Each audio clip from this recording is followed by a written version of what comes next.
Assalamualaikum warahmatullahi wabarakatuh.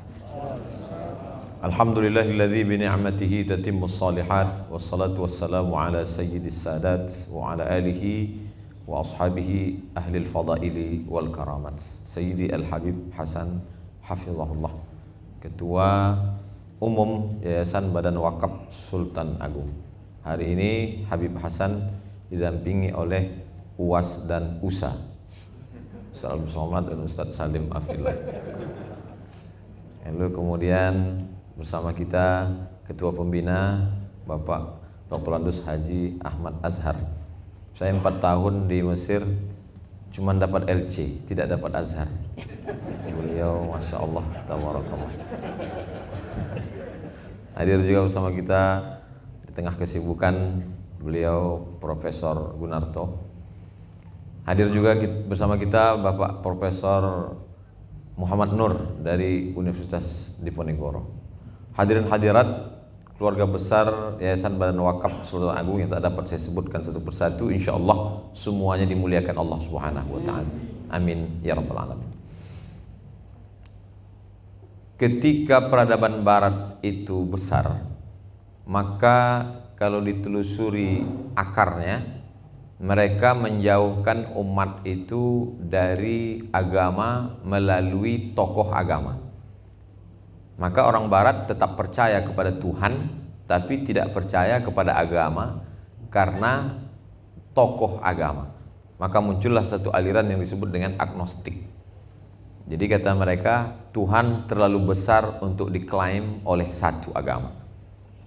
Di antara buku yang populer menulis kejahatan-kejahatan tokoh agama adalah The Dark History of Pope, sejarah hitam tokoh agama. Jadi diceritakanlah bagaimana perselingkuhan tokoh agama, lalu kemudian tokoh agama menjual barang-barang aset agama, sehingga akhirnya masyarakat menjadi krisis kepercayaan terhadap tokoh agama. Akhirnya melepaskan diri dari agama, tapi di lubuk hatinya yang paling dalam dia tetap bertuhan. Jadi kalau hari ini kita lihat bagaimana blow up terhadap berita terhadap tokoh agama, nampaknya aroma-aroma yang terjadi pada abad ke-15 di Eropa, masa Renaissance, itu sudah sampai ke tempat kita. Yang intinya adalah supaya anak-anak muda ini tidak percaya lagi kepada agama melalui krisis kepercayaan terhadap tokoh agama. Jadi masalahnya adalah masalah trust. Saya percaya pada Allah, saya percaya kepada Rasulullah, tapi kalau kepada Ustadz Somad saya tidak percaya. Nah, itu. Jadi kehadiran saya di Unisula ini menambah keyakinan umat bahwa saya masih didengar. Mengobat sakit hati diusir dari Singapura. Bagaimana supaya orang tidak percaya kepada tokoh agama? Lalu kemudian umat dilepaskan dari teks agama. Jadi membaca kitab suci itu tidak lagi dengan membaca kacamata tafsir, bukan ulumul Quran, tapi dengan metode hermeneutik. Hermeneutik adalah metode membaca kitab suci yang dikembangkan di barat untuk menggunakan pisau kritisisme terhadap kitab suci. Sehingga kuddisiyatul Quran, kesucian kitab suci itu dilepas, dipreteli satu persatu. Jadi kalau kita lihat di kalangan peneliti kajian keagamaan, muncul kajian rekonstruksi terhadap pemahaman Al-Quran. Itu sebenarnya hanyalah baju ilmiah yang isinya adalah sudah dilakukan. Jadi dua dasar ini pada masa Renaissance, kebangkitan Eropa, melepaskan manusia dari agama melalui dua jalur. Pertama, kajian kritisisme terhadap teks agama. Yang kedua adalah melepaskan umat dari tokoh agama sehingga umat itu menjadi liar. Kalau sudah dia liar, tapi pada dasarnya manusia tidak bisa liar, dia tetap ingin menjadi tokoh. Maka karena sudah tak percaya kepada tokoh agama, akhirnya mereka menokohkan filsafat filosof barat. Akhirnya yang menjadi tokoh adalah tokoh-tokoh filosof yang sebagian besarnya ateis, tidak bertuhan. Maka muncullah kalimat-kalimat Tuhan pernah ada, tapi Tuhan sudah mati.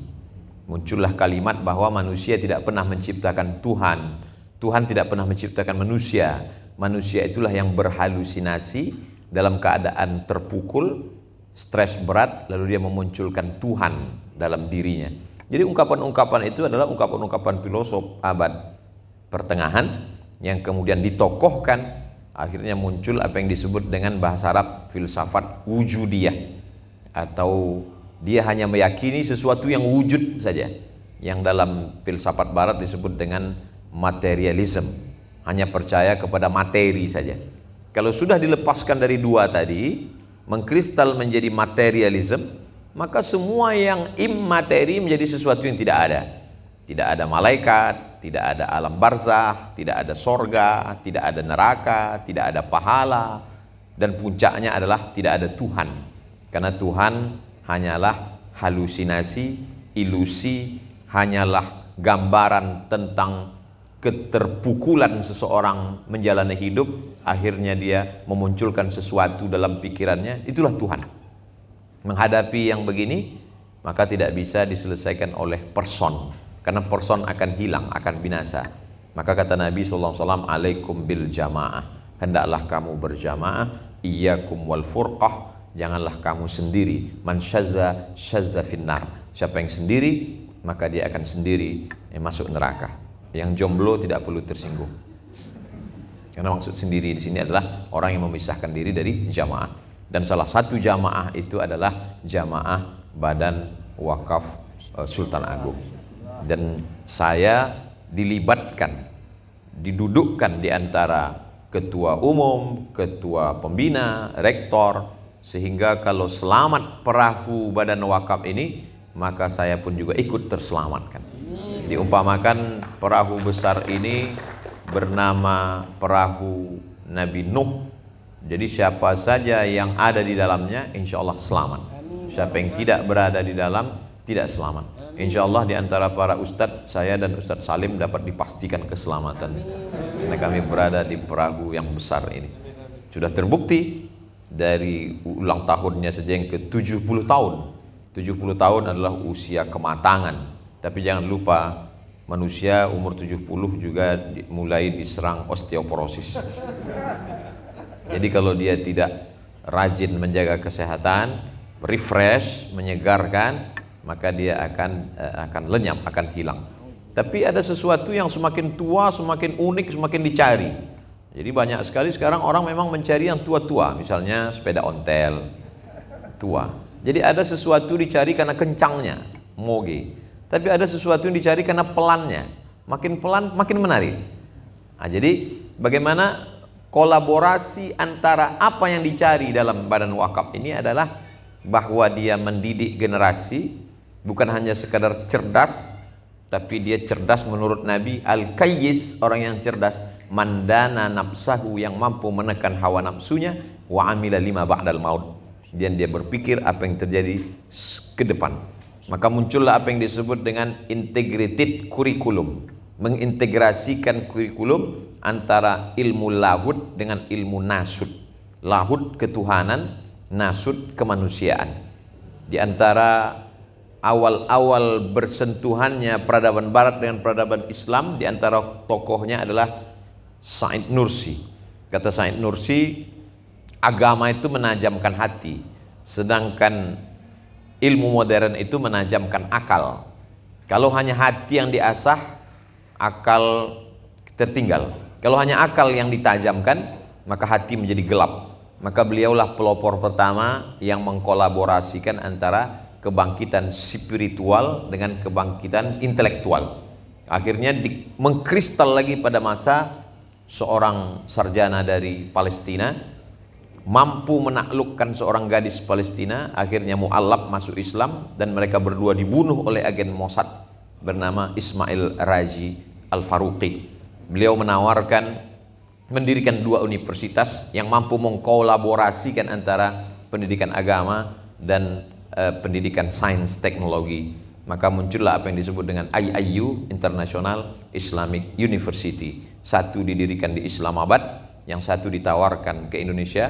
Tapi saat itu rezim Orde Baru menganggap kehadiran ini bisa mengganggu stabilitas keamanan nasional. Akhirnya tawaran itu diambil oleh Angkatan Belia Islam Malaysia, maka berdirilah di Gombak, Malaysia.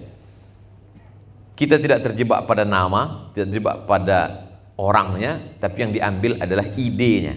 Yang mahal itu bukan bangunannya, yang mahal itu adalah idenya, bukan kata saya. Itu bisik-bisik Prof. Muhammad Nur tadi ketika sedang menyantap tiwul yang disiapkan oleh Prof. Gunarto. Ide itu sesuatu yang mahal.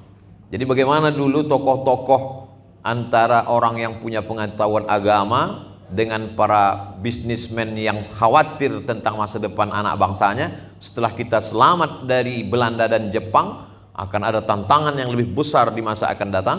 Akhirnya setelah 2 tahun Indonesia merdeka, mereka punya ide yang brilian dan keyakinan yang luar biasa dengan tanah 400 meter.